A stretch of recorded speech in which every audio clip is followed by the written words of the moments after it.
welcome to the second tutorial of the Game Maker Basic Training. Alright, so in this tutorial we're going to be learning how to edit and create your own sprites. We're going to go into a bit more information about the game information, and we're going to learn a few of the global settings, and I'm going to teach you how to create some basic menus.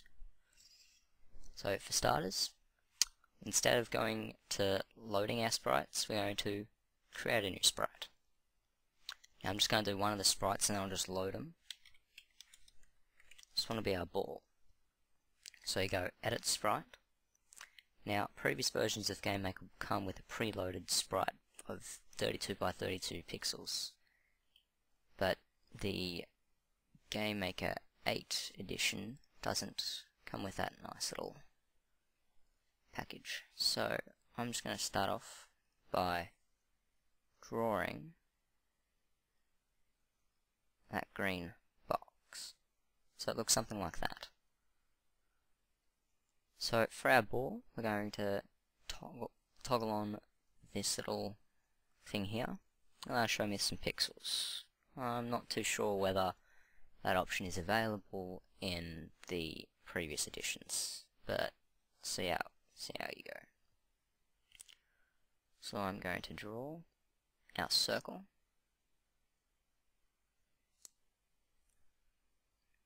Let's make that a bit bigger. Then I'm going to halve it.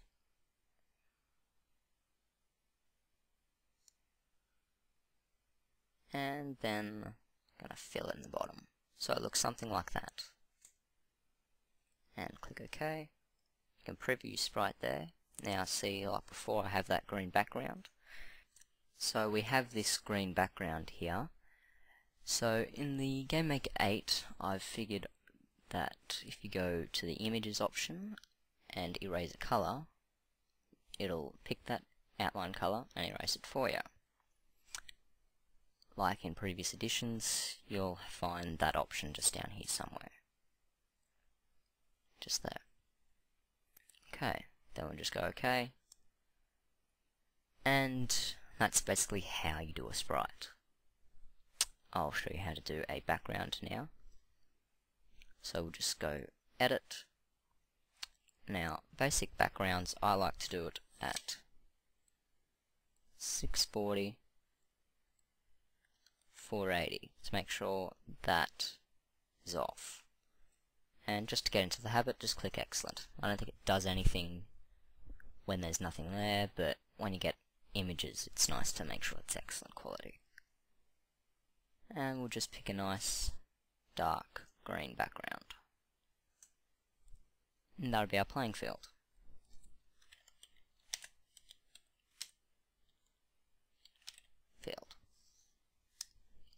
That's how you make basic sprites and images.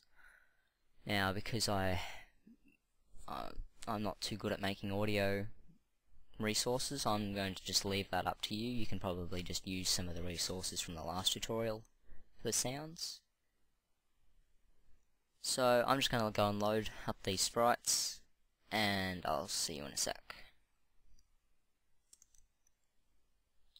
Alright, welcome back. So we have our basic sprites here, and that's what we're going to use. Alright, so first object we're going to make is our ball. Just our single player ball. We're going to make 3 different games for our Pong game. So we'll come down here and select our ball sprite, and we'll set a create event. And in the create event we'll have it move in a fixed direction, just in those diagonals. We'll set it to a speed of 4, just like last time. Alright, that's pretty much all we want to do there. We're going to set a collision event with our... don't have a wall yet, so...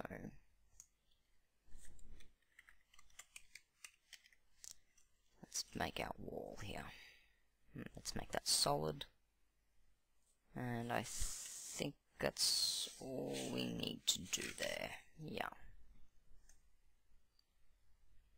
So we'll set a collision with our wall, and we'll have it bounce off, not precisely against the solid object. That's pretty good. Next we're going to need to create another object. This will be our player 1. Now if you thought that creating the sprites was tricky, this is going to get a lot harder. Okay, so we're going to make that a solid. And we'll just click OK for now. We're not ready to do that just yet. Alright, so we'll create a collision event for our player. Set the score relative to 10, because all you're basically doing here is just hitting to yourself. And that's all you're really going to be doing.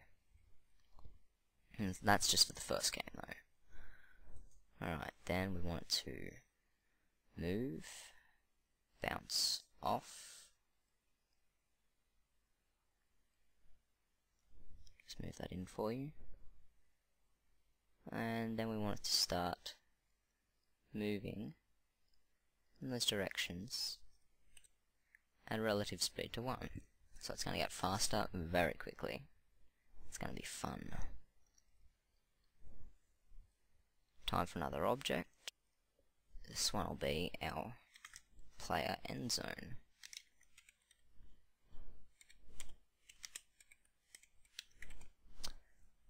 And we're not going to set it to a solid, but what we will do is we're going to make a create event, and we'll set this little image here. We'll change the sprite, same sprite, but sub-image 1 at a speed of 0. So what this will do is we've got the red half and a green half. So it'll show the red on the game creation, but on playing the game it won't. So just click OK. And oh, we didn't set a sprite for it. There we go. That's all we really need to do for this one. Alright, so we'll come back to our object ball.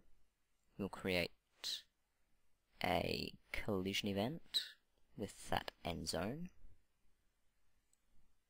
What we want to do is we want to jump to a position. We'll set that to 320 by 240, which is roughly the middle of our screen. Then we'll get to start moving in those directions at a speed of 4. And that'll set it back to the normal speed, so it won't be too difficult. Okie dokie then. What's next? Finally we're going to set a key. I'm going to set an R key. Sorry you didn't get to see that, but you'll have to find it yourself. Basically we're setting an R key. So, when the letter R is pressed, we want it to jump to those positions again. And we want it to start moving again. So if the ball gets stuck or something, or someone comes along and they muck it up, you can just restart. And we'll set it to 4. Alrighty then, that's all we need to do for our object ball. So click OK and we're done with that.